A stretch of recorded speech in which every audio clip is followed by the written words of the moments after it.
perempuan berdaya, anak terlindungi, desa maju.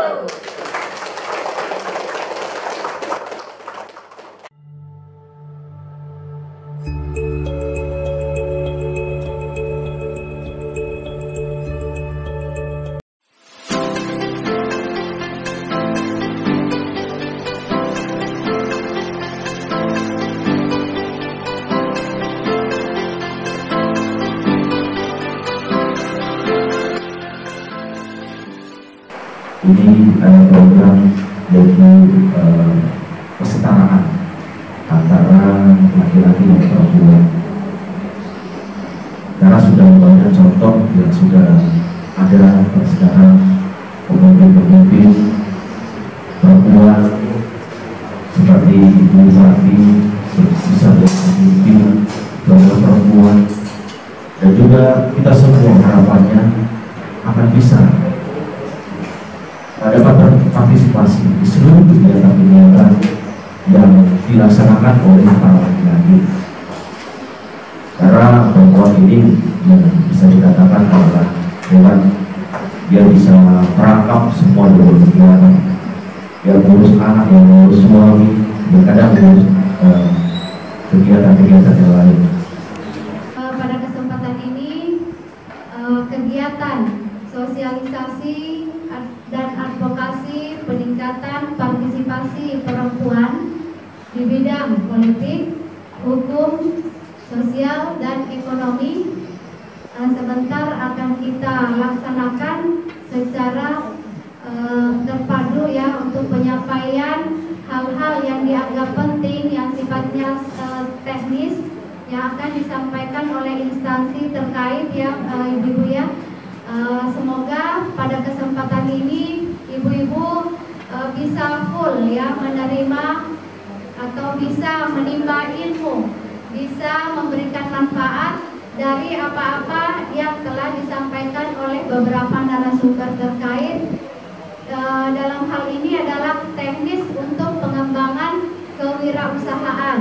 Nah, kita sedikit masuk ke teori dari kewirausahaan sendiri, Bu ya, bahwa falsafah wirausaha itu atau entrepreneur itu adalah seseorang yang punya jiwa dagang dan melakukan kegiatan di bidang usaha bisnis sebagai profesinya. Nah itu Bu ya, untuk kewirausahaan. Next. Bapak Ibu sekalian, kalau misalnya suaminya misalnya menanam jagung atau menanam kedelai atau misalnya menanam ubi kayu, apa yang ibu-ibu lakukan setelah tanaman bapaknya itu tadi menghasilkan, berproduksi dalam hal ini? Apa kira-kira yang ibu lakukan? Seperti yang disampaikan tadi oleh Ibu Mardia. Jadi di OSS itu usahanya itu dinilai berdasarkan resikonya.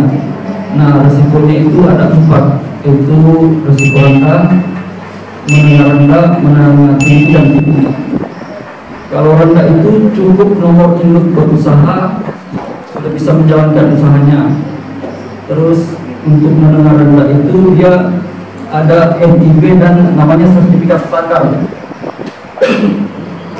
Tapi untuk menengah rendah itu sertifikat standar itu tidak perlu verifikasi, jadi dia otomatis langsung terbit.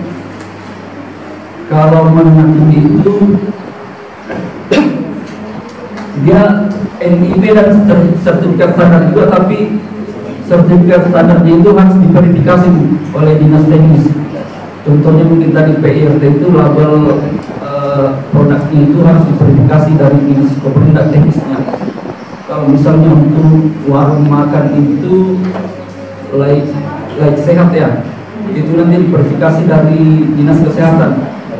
Tapi itu harus ada pelatihan atau penjualan apa itu namanya, keamanan pangan itu, baru bisa mendapatkan itu.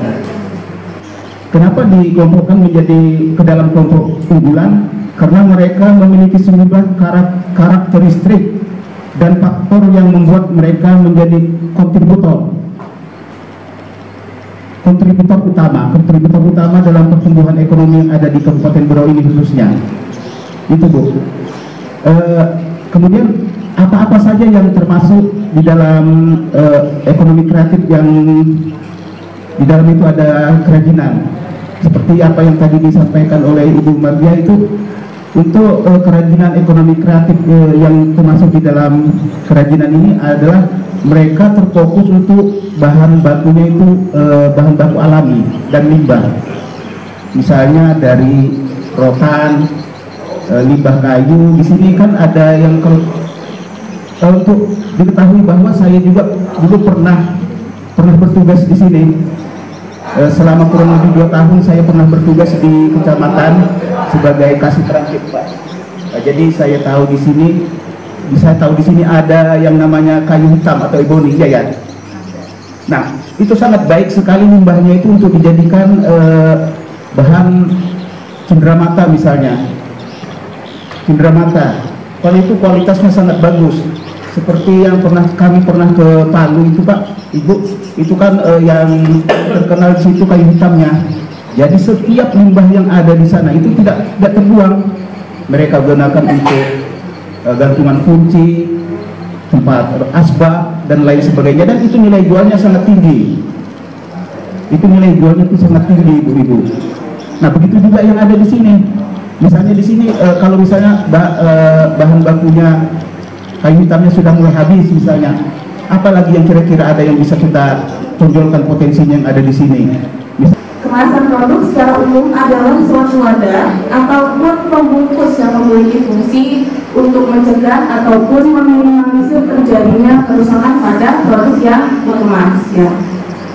Jadi seperti yang kita tahu bahwa sebenarnya kemasan itu kan fungsinya untuk melindungi produk, ya. Nah, itu adalah pengertian dari kemasan yang kita sudah ketahui secara umum. Tapi sekarang kemasan itu sendiri fungsinya dan esensinya pun sudah mulai bertambah, ya. Bukan hanya sekedar untuk melindungi produk saja, tapi kemasan juga bisa dijadikan sebagai identitas dari produk pelaku usaha.